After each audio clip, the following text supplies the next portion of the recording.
उत्तराखंड के इस मंदिर में हैं चुंबकीय शक्तियाँ जो आपको अपनी ओर खींच लेंगी।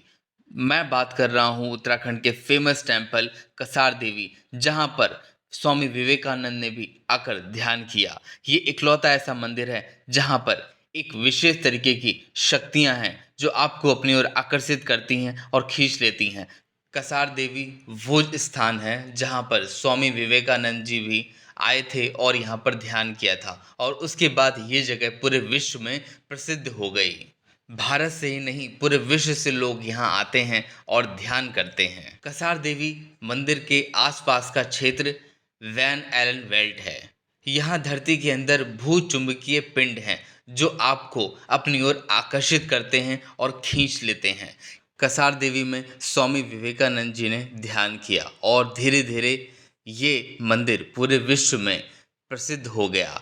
अगर आप यहाँ पर आकर ध्यान करते हैं तो आपको भी वही एनर्जी मिलेगी जो स्वामी विवेकानंद जी को मिली थी। इसी के साथ जब मैं आगे बढ़ता हूँ तो यहाँ पर कसार देवी का मंदिर है जिसमें माँ की एक विशेष मूर्ति है, जिसके सामने आप शीश झुकाकर अपना ध्यान शुरू कर सकते हैं। आप देख सकते हैं ऊंचे ऊंचे पेड़ और हरा भरा मौसम, यहाँ की पहाड़ियाँ आपको अपनी ओर आकर्षित करेंगी। यहाँ का वातावरण काफ़ी शुद्ध है और आप देख सकते हैं इतना सुंदर नज़ारा शायद आपने इससे पहले कहीं देखा हो। मैं आपको बताना चाहूँगा कि कसार देवी में जाने के लिए आप सर्दी या गर्मी में कभी भी जा सकते हैं। यहाँ का मौसम हमेशा अच्छा रहता है।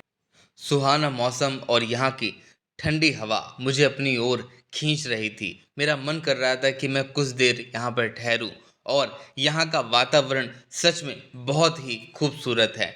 मैं इसी के साथ आगे बढ़ता हूँ और आप देख सकते हैं कि यहाँ पर आप थोड़ा समय भी बिता सकते हैं। अगर आप फैमिली के साथ जाते हैं तो ये आपके लिए बहुत अच्छा होगा। इसी के साथ आप देख सकते हैं कि सामने बहुत ऊंची ऊंची सीढ़ियाँ हैं जिसको मैं पार करके पहुँच जाता हूँ भगवान शिव के पास। उससे पहले आप यहाँ का नज़ारा देखिए जो इतना सुंदर है, जिसकी मैं तारीफ करते नहीं थक रहा हूँ। जैसे आप सीढ़ियों से ऊपर चढ़ेंगे आपको यहाँ पर शिव जी का मंदिर दिखेगा, भैरव जी का मंदिर दिखेगा।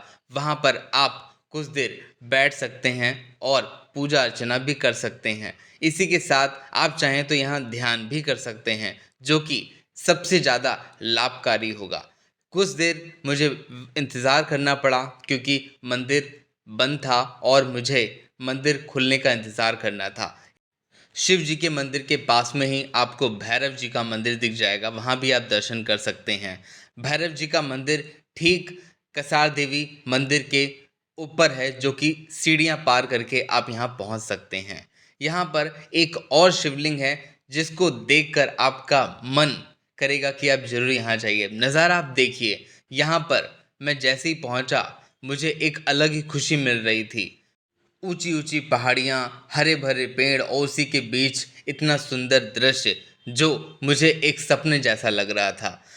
इसी के साथ मैं आगे बढ़ता हूँ और शिव जी को नमन करता हूँ।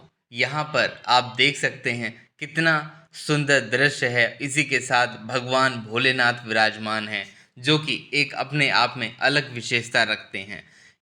यूं ही नहीं, लोग कसार देवी खींचे चले आते हैं।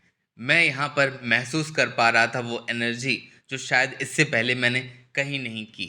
शिव जी की आराधना करते हुए मुझे बहुत अच्छा महसूस हो रहा था, मानो भगवान ने हमें खुद अपने पास बुलाया हो। उनकी आराधना करना किसको पसंद नहीं होगा। अगर आप कसार देवी सितंबर से जनवरी तक आते हैं तो आपको यहाँ पर बर्फ़ भी देखने को मिलेगी, जो कि एक अपने आप में अलग विशेषता रखती है। यहाँ का वातावरण इतना शुद्ध था और सामने आप देख सकते हैं अल्मोड़ा शहर, जो कि इस मंदिर से कितना सुंदर लग रहा था। यहाँ पर मैंने कुछ देर ध्यान किया और सच में यहाँ की एनर्जी बहुत ही पावरफुल है। और इसी के साथ मुझे वापस जाना था नीचे, और आप देख सकते हैं इतनी ऊंचाई पर मैं खड़ा हूँ और सामने हैं कसार देवी।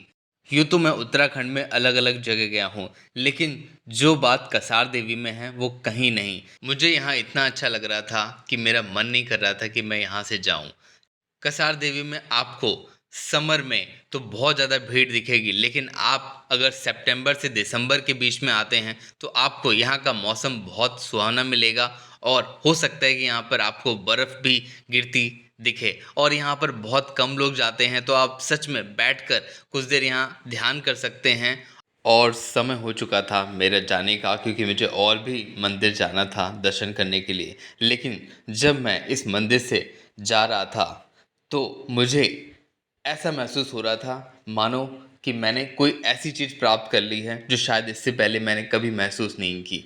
तो आप कब जा रहे हैं कसार देवी, मुझे कमेंट सेक्शन में ज़रूर बताइएगा, और मेरा अगला व्लॉग नैनीताल का वो ज़रूर देखिएगा।